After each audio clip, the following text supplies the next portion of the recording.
Welcome back. Welcome to Leadership, the Secret Sauce with coaches Dave Lipsky and Matt Dodson, where we are delving into the realms of leadership and coaching. Join us as we sit down with remarkable leaders, and today we have one, and coach, uncovering their unique insights and strategies to make them exceptional. We'll explore the question, what is your secret sauce? And the best one, and when did you, and how did you know? Unveiling those hidden ingredients behind their success. Are you ready? And before we begin, we want to actually give a quick shout out to our sponsor, Character Matters Coaching and Consulting, where they believe that your character is the compass guiding you through life's journey. Whether you're facing personal or professional challenges, they are dedicated to helping you discover this and strengthen the core values that define who you are. We also want to encourage you to stick around to the end. We actually have a special plug from our other show representative here around the Coaching and Technology Conference that's being hosted by NYU. We'll get a little bit more from that later. I hope you stick around to the end of the show. But today, our guest is Dr. Woody Woodward. Some of you, probably a lot of you know him or have actually seen him. We're really grateful to have him on the show. And today, Woody is going to discuss his brand, his sauce, as our guest coach. And we're going to discuss the ins and outs and hear what he has today and offer our listeners a special look, especially with his new book. And be sure to listen all the way through. All right. Dave, what's up first? Okay. Woody, thank you so much for being with us today. And the purpose of our podcast is similar to some of the coaching work that we do together at NYU. I teach as a part of Woody's program in coaching and consulting. And we're here to help create extraordinary coaches. And we want to learn from, as Matt said, we want to learn and understand, like, how do coaches develop? What is their secret sauce? How do they identify it, and how do they live it? Mm-hmm. So, first question we have for you is, what is your secret sauce in coaching? What are some of the things that you find that clients are incredibly attracted to you, that you are able to deliver through your coaching? Is that question stacking? I did. I actually, by the way, that's not what Matt asked me to say. And I think the last time I said something, that is like a total violation of how many competencies from ICF. David, I just want to point out, we do have a very advanced software program that does capture these things. And maybe we need to do the podcast on Ovida so we could just keep real-time checking if we're staying in tune with what we believe in as coaches. It's very true. Alex said I blew up the software. So I haven't got that email yet, but I'll be looking out for it. First, thanks for having me here, Matt. Good to be with you again and get to talk to you again. And David, always such a pleasure being around you. And I will correct you. It's not my program; it's our program. You have been so instrumental in the development and the delivery of this, I think, unique thing that we've created at NYU, which is very exciting. Our Master of Science degree in executive coaching and organizational consulting, first of a kind, really, the way we're doing it in the U.S. First to get accredited by ICF in the U.S. As a master's program, and that's been a collective effort with all of us together. So I'll just throw that out there. And so to answer your question, I'll start first with omelets, because my secret sauce for making omelets is definitely Cholula. Like 3 or 4 dashes of that when you're whipping the egg, it's amazing. It gives it a nice bit of flavor. Even my 7-year-old likes it. So that's my first foray into secret sauce is Cholula for Sunday omelets. I don't know if I would say I have a secret sauce, to be honest, when it comes to coaching. I think, to me, it starts with your mindset. And David, this one, it's part of the journey that our students go through, is often they come in with one understanding of what coaching is, based on their own personal experiences, based on their experiences as leaders or as consultants. or as managers, or people being managed, and it's an evolution over time, right? Of, well, how do I actually show up as a coach, which is very different than how they've ever had to show up before. And so I always start with, you really have to genuinely care about the individual, either sitting across from you on the other side of a Zoom or a phone call, regardless of who they are, what they're about, where they are, the work they do. And I think if you don't come in with a genuine care and for helping them, you're always going to struggle. It can't just be case by case, And so the other thing, and David, you've seen this in our program, the age range last year was 25 to 77. I mean, that's a huge range of age. It's a huge range of experiences. But there's one common denominator, in my opinion, without a doubt, and you tell me if you've seen it, but it's a passion for helping others develop, or a passion for human development. And if you have that, managing a class with a massive age range and experience different, if you have that in common, you can really learn from each other and you can be successful as a coach. There, it's more about the tactics and techniques, right? But so probably not a great answer. That's why I gave you the Cholula hot sauce first, because I think the audience will have a better takeaway there than with mine. I wanted to point out that one of the things that I got from that, Woody, was that Dave is actually average in that class. Right. If we're between 25 and 75, you're right in the average. Way to go, Dave. I'm 26 years old. I don't, Matt, I'm not positive. I'm sorry. Math. Sorry. Public school. It's all right. I'm 26, or I don't know, maybe the opposite way. So one of the Texas fuzzy math. I'll just leave it there. Yeah. I didn't do that good in that subject. The interesting thing you said, it really caught my attention, Woody, which is like the passion for human development, which is, it actually sparks something, is the beauty of teaching coaches in a cohort is you're leveraging that passion across age levels, diverse, so many different diverse characters.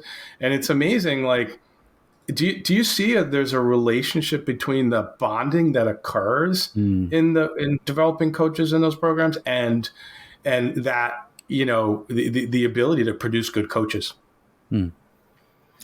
Yeah. I mean, I think the design is a cohort-based co-learning environment, because Dave will tell you one thing we know, and we go into it, is that most of your learning is not coming from us, right? It's coming from all the material, the interaction, learning from each other, events, getting out there in the larger coaching world. And so I always say that the guilty pleasure I get is I feel like I learn more from them than they learn from me. And that's how we continue to evolve how we train our coaches, is meeting them where they are, but continually understanding where they are and what their needs are too. I think in any co-learning environment, you have that advantage of the emotional contagion of passion and that contagion of collaboration and that continued desire, because we've created a culture of collaboration, passion, support. Now, does everybody always fit into that? No, and that's just human nature, and it's just life. You always have a few that maybe don't really embrace it. But that's what we try to do. Aside, we stop just short of cult building. We don't want to go too far, but we want everyone, to have a good experience with each other and to co-learn. But, for us, it's, just like in my own coaching practice, right? You are the instrument, you are the tool. And so we want to make sure we're always training them on how to fine tune the instrument of yourself. And that's knowing yourself. So just like all of us have gone through the arcs of our own journeys, the same thing with our graduate students. I mean, they go through their own journeys, and there's a lot of, Dave, you see this a lot of their self-learning and a lot of awareness that they develop throughout the program, a lot of reorientation of their goals and what they want to be, what kind of coach they want to be, what kind of coaching work they want to do. And that's the same for any coach. You go through that journey. I think we accelerate it for them. Over the course of a year to 2 years, we really push them, and we create an environment with some guardrails for them, for that arc of their learning journey to happen, so that they can experience themselves ultimately what their coachees will hopefully experience with their facilitation or guided discovery as coaches. So I don't know if that really answers your question, but it sounded good. I would like to say, Woody, you do have a secret sauce, and this is what I'm going to propose. Like the ability to actually put your thoughts down, so for other people to read it and to be transformed by what you wrote. I think that's a secret sauce, because not all of us can do that. And, some people are really good at describing whatever the state of coaching, or to actually put something in. So I'm going to actually say that that's your secret sauce. If you don't want to claim one, that's what I see from my interactions with you. And that is a secret sauce, because we do need people, at least in the industry. I think we need people to be able to write it down, and for us to just go, oh, I get it. Oh, that really, that hits home. Or, you know what, that is an avenue that I have a lot of energy for. And so anyway, I hope you can appreciate that. Matt, you know what it really is? It's all the time I've spent doing media hits. You just have to boil things down to 4-minute talking points. So I really don't know anything beyond 4-minute quick hits. Yeah. Other than that, I'm pretty useless. I just ChatGPT it from there. Well, anyway, I think you've got it. But let me just ask that sort of the additional question. Okay, so you've written a lot, Woody. When did you know, hey, what I write down does resonate with other people? And if my audience are coaches, when did you know, hey, what I'm putting down on paper, whether it's a collaboration with other people, that's people need to hear that. When did that first happen for you? Matt, one thing I'll tell you is I actually would like to spend more time writing about coaching, the process of coaching, what goes into coaching. I haven't really written that much about the act of coaching, right? And what goes on in coaching. I've written more about the business of coaching. Yeah. That's the book, The Digital Coaching Revolution. It's really been more about the evolution of how the digital coaching players have really evolved the coaching space. So that's really that focus. The book I did 12, 15 years ago, the U Plan, was kind of like a self-coaching guide, very light, but more for career transition, because I wrote it during the Great Recession. And it was timely, and I just thought it would be something that would be helpful for people.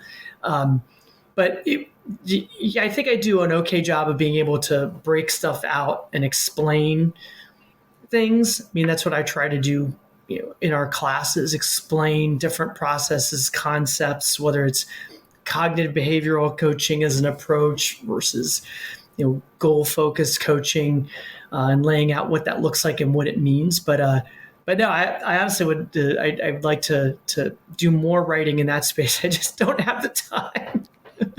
Yeah. Yeah, it's interesting. You both Matt and Woody, you both come from some communication foundations, like the ability to connect with others and communicate, whether it's in acting or communicating through talk shows and different things. And I find that is the ability for coaches to connect with others is just a fascinating area for me. So I'm going to ask you a question, Woody. For you, what attracts you to a coach? What do you want from a coach if they're going to coach you? I think, someone experienced, of course, someone who first and foremost can very deeply listen, because as you know, there are far too many coaches who like to impose their template of beliefs on you. That's not how we teach coaching, right? But the word coaching is very broadly used, right? And understandings of coaching are very broad, and we have to keep that in mind. Certainly, I think someone who is willing to challenge me and is comfortable challenging me, because I'm not interested in a coach validating me, because I don't need that. I can find ways for that. So, I can just tell you, similar to when I work with executives, and it's different. You guys know that the different types of clients kind of require different things, right? And so sometimes just being a sounding board and being able to reflect back what the coachee is saying, but help them hear it out loud from someone else for the first time can be very powerful. Being able to paraphrase what you understand about what they're saying can also be powerful, because oftentimes they have an intent with what they're communicating, but they don't realize maybe that's not how it's coming out. And it's important to help them understand what is being said. I always say, not to go too far off the question, but people talk about the idea of role playing as coaches. And I always say there's a bit of a danger in that. And I prefer not to role play. I like to rehearse with someone, because a role play assumes you understand the character you're playing. And oftentimes as coaches, you're not going to have great insight into who that person is. They want you to role play and how they're going to act or interact. So you could really be very misleading if the character you're playing may not be too close enough to the character they're going to actually be interacting with, and it could really lead them to prepare in a kind of a wrong way. So to me, it's more about helping rehearse a client and giving them feedback on, here's how I'm experiencing you, here's what I'm hearing, here's how it comes across. Will they take it that way? I don't know, right? So that's one thing I think that's always an important thing to keep in mind, because I have clients who say, I want to role play this. I'll say, well, who are we talking about, right? And what does that mean? I said, maybe we'll do more of a role rehearsal kind of approach. But again, it depends on the client. You guys know there's so many different things that happen in the container of coaching. And it's about being there for the client first and foremost, but being there in a constructive way and in a way that is as a coach. And that's what's important. You're not there as a friend. You're not there as a shoulder to cry on, right? You are there to both challenge and support. Yeah, boy, that's really good. Yeah. You know what? I just also would say that this idea that if a coach doesn't challenge me, if they're just there to kind of pat me on the back, then they may not be the right coach for me. Because if you don't reflect what you see in the mirror, at least to be willing to say, hey, this is what I'm seeing. Is this right? I could be wrong as a coach, but I need that. Like, otherwise, I don't know. I always think of like Rich Litvin has that sort of lamppost analogy.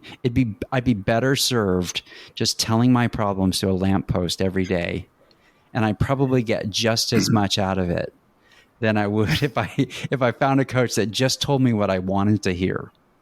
Yeah.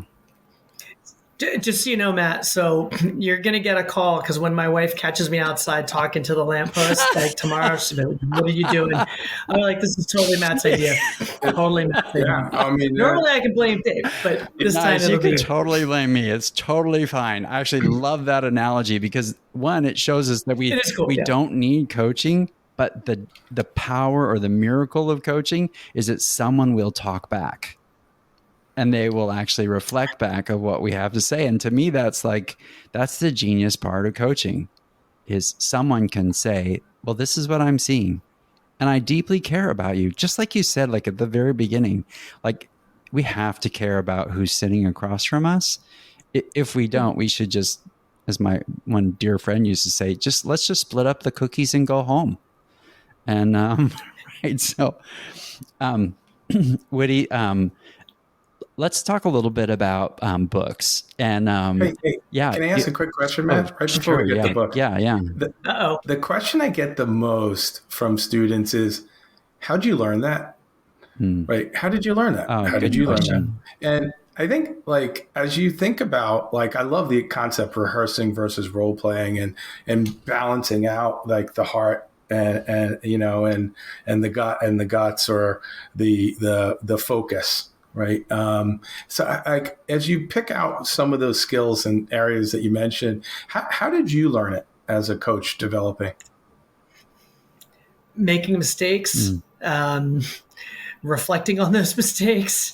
I give one good example. So, because I've been asked this, right? And one was on pausing and holding space for a client to be able to respond and process.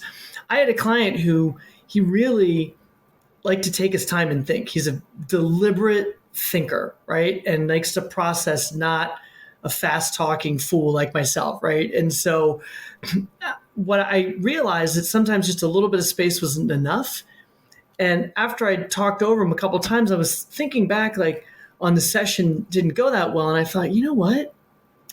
Because it's on the phone, right? So which you don't see them. So space on the phone, just like dead air on radio or podcast, can be weird, right? But as I reflected on how those sessions were going, I thought, you know what? Just be okay, because he's okay with the space, and just try it out, right? And I would just I'd say double the amount of time that I think he needs, and it was amazing. And that's just a simple, silly little anecdote, but the real lesson there, though, is spending time to reflect on your sessions.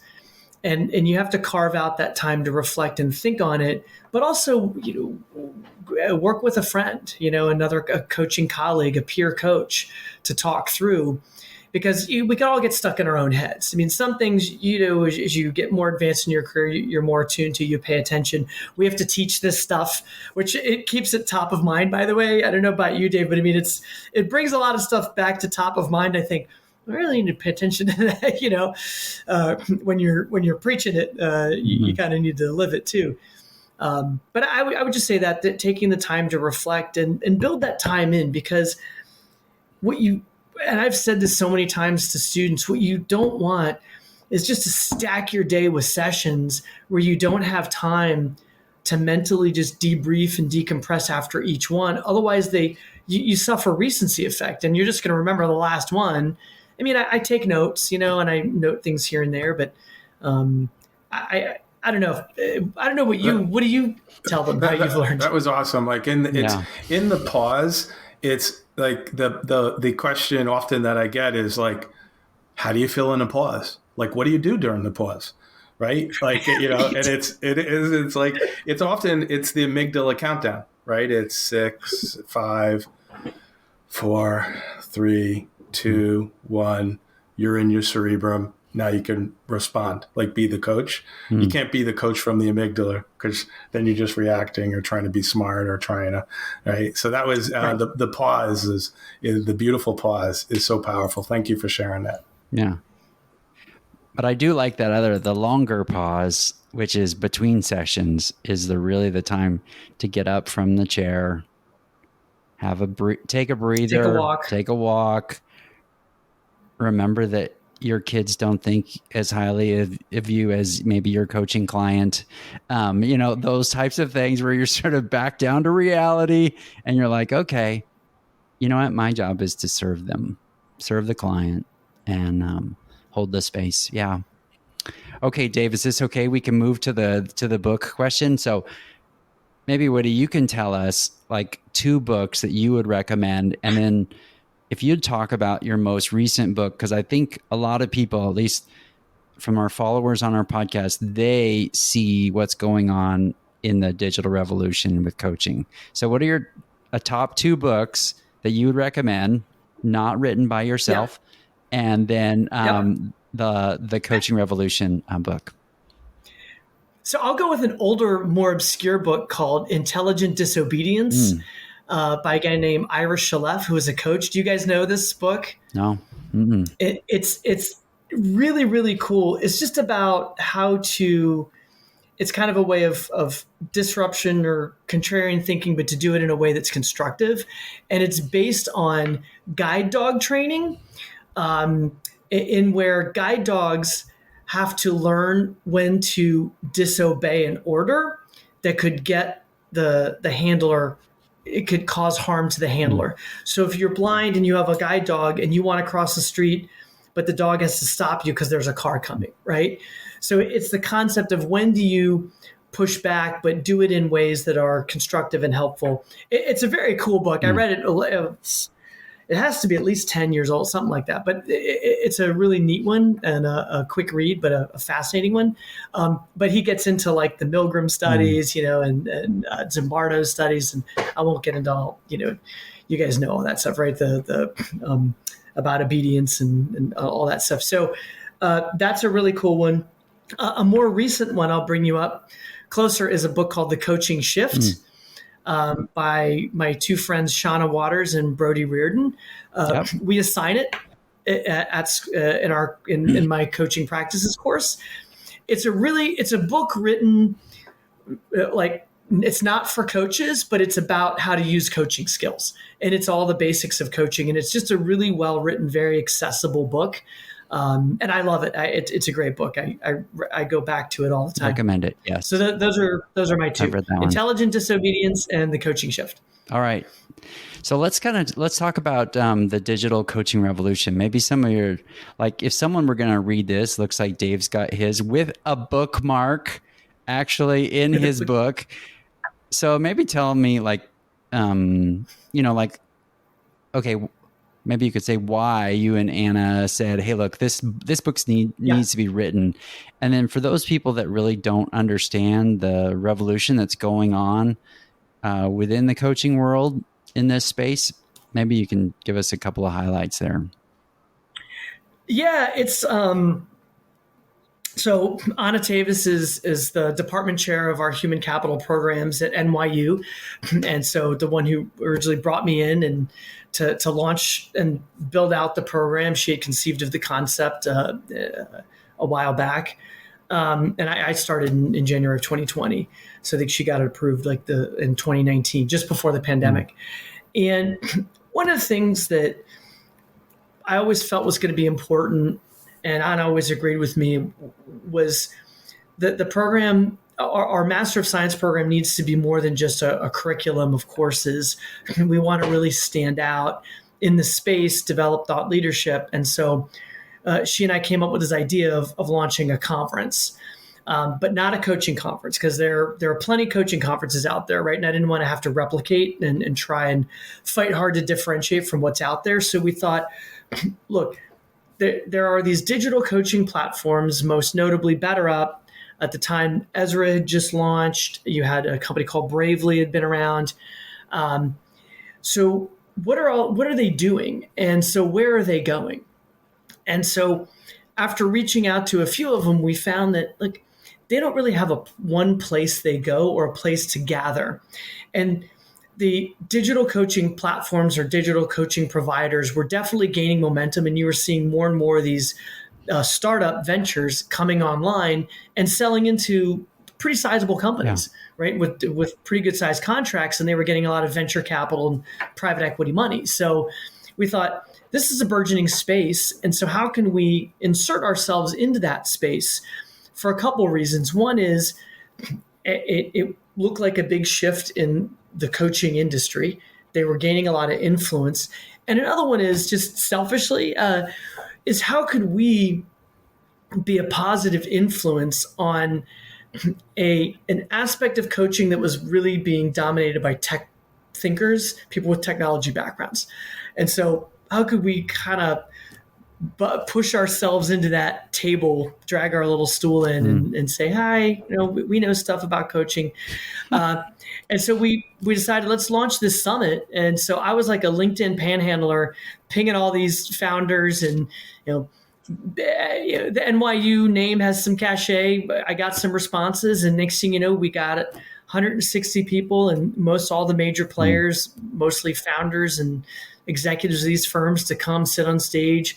Dave, both years, has been a facilitator or a guest and facilitator, to talk about what's going on. And so fast forward to our third year coming up in June 6th and 7th, we're targeting probably about 300 people this year. We've expanded to 2 days. And the idea was to create a space where all these influential players can talk about what they're doing in coaching, as well as bring in thought leaders and other people looking at the coaching industry, but really from the business side of coaching, and this new space in the business of coaching, which is pretty substantial. So our idea was, hey, let's get a collection, a place to kind of memorialize our first couple years of this event that we could document and put out there. So it was supposed to be an edited book, right? Where Anna and I were going to be the editors, and we were going to get them to write, these founders to write stories. That was the deal, by the way. And then things changed. So they came back to us and said, no, you guys got to write it. And so I lost last summer and spent my time writing. And anyone who knows Anna, she doesn't do things slow or at a slow pace. So she was whooping me along, and we both jammed out and we got it done. But we're very excited because I think it's really the first book that really chronicles the evolution of coaching. So there are some evergreen chapters in here on purpose that talks about roughly the early phases. It's very brief. It's not meant to be comprehensive, our kind of review of where coaching has come, because there's a lot, I'm sure, that's missing in there. And then how the digital coaching players came about, the various business models they've tried. And then we dabble a little bit in AI because it was still early days of ChatGPT. And then we talk about the importance of digital tech, AI, and education, which is our passion mostly. So that's the brief version. Yeah. Woody, do you want to share a little bit? One of the things that we wanted to ask you is the interview next question. So we have reached out to Shauna for the future, and we even have Robert Garcia, who is actually going to be at the conference coming up June 6th and 7th. I would just encourage anybody who's listening, take a look. And if you actually are kind of wanting to know, like, hey, what's the edge of where are we going? I find that fascinating, a fascinating comment. Like Ezra, Coach, BetterUp, they may be all going to different places, right? And from someone that was on the receiving end of the calls or even the product, we just thought, wow, this is a way to democratize coaching at a lower price. That's a business comment versus, like, where are we ultimately going now? And I think there's other implications. Anyway, so who would you suggest would be at that, whether it's on the industry or whether it's a practice, that you would say, hey, you guys have to talk to this person to ask them those same questions? Well, I don't want to volunteer them on air, so I can get back to you with a list of folks. All right. But what I will tell you, the space is changing, right? So the democratization was really popular early days. I think they quickly realized that democratizing a human-oriented service at quality was very difficult. And so they backed off that, but AI has swung that back around. That's a whole other conversation with you guys to get into. And, I met with two founders this morning of two totally different players in the space that I hadn't heard of a couple months ago, that are I think significantly positioned in the space. And they're doing things very differently than what I would say the big three, that you mentioned are. So it's going to continually evolve, but I think our responsibility as coaches, coach educators, buyers of services, is to really think about how to make sure that it's still coaching, and that the coaching, the human element of coaching is still there. And that the technologies are there to augment, enhance not to necessarily take the place of what we do. Yeah. It's at that last year's conference, I hosted a panel on the next wave of coaching, and it was kind of interesting because Woody gave me the title, and then I had a few of the players on my panel, and I talked with each one of them, and after talking to them, it just seemed like there were so many ripples, so many waves. So what we did is we had all the coaches stand up and do a physical wave, and kind of the idea is like the next wave of coaching is what is the next wave for you as a coach? And there's going to be technology. There's going to be a lot of things that change and impact it. But you still, like you as that individual who wants to do coaching, how are you going to be more effective? How are you going to utilize these tools? Yeah. So like last question, Woody, is should we be scared of this stuff? We should be paying close attention. That is for sure. So as you know, I'm leading a task force on AI and coaching for the International Coaching Federation. And we've been engaging various different tech players and developers of AI technology in the space. I had a great call yesterday with a very young developer of some coaching technology designed for underserved communities.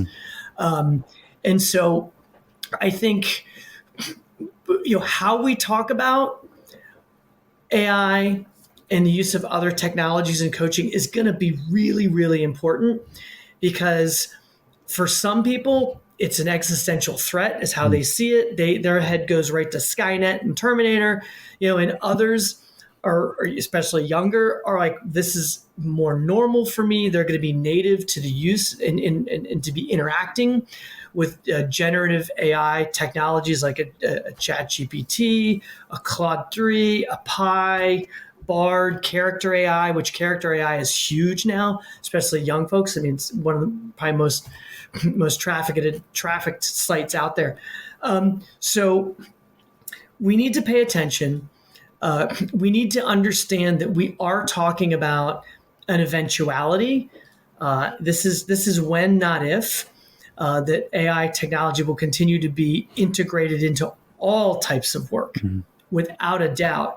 So how do we embrace and understand, but with healthy skepticism, and think about AI in terms of an assistant, a co-pilot, as an augmenter or enhancer of what we do, and to know at the end of the day, the more sophisticated of a user you are, I think the more effective you'll be at using the tools, but just in general as a professional, whatever the profession is. So that's my quick 2 cents for that. That's good.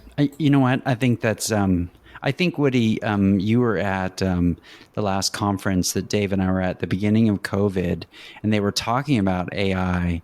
And the question was, this isn't going to, the comment by someone there was, this isn't going to affect us that much. And I was like, that may not be as, but I love how you describe it. It is a great assistant if we really know, it's like, it's very similar to the internet. Like, hey, it can be a great assistant, and we don't have to be afraid. And as coaches, we should be willing to try to know that unknown that goes along. Yeah. Yeah, and it's hard to know what will it do. Like, look, I can't spell anymore because of spell check, right? So it's enhanced my writing, but if you took that away from me, I've probably gotten worse in some ways, right? Yeah. So, we need to, but I don't hear anyone questioning or getting alarmed about spell check, auto spelling. I mean, the use of Google, right? I mean, Google's become an extension of our consciousness. I don't have to know things. I just got to Google it, right? Well, now instead of Googling it and then taking what you learn and transferring that, like you say, what I would do writing, no, just it'll ChatGPT, go find it, then write it for me. Yeah. It's just another step in the evolution of these types of technologies. I mean, it's evolving really, really fast. And that's what's alarming. It's evolving really fast. And I'll leave you with a quote because it was so well said. It was at a conference, I think it was 2018, a woman named Jennifer Morgan, who at the time was the co-CEO of SAP. think she went on to BlackRock maybe, but they asked her about the pace of change in technology. This is 2018.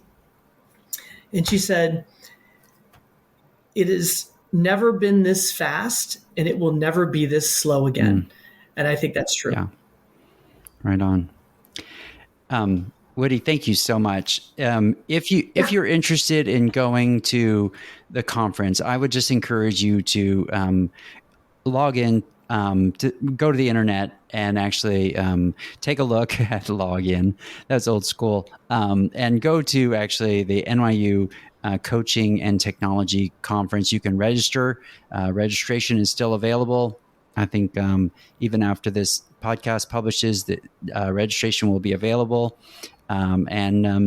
Actually engage all of these people. Actually, you'll see all of these people there, and they'll be talking about what's going on, and you'll walk away with a lot of knowledge and some great connections with those people there.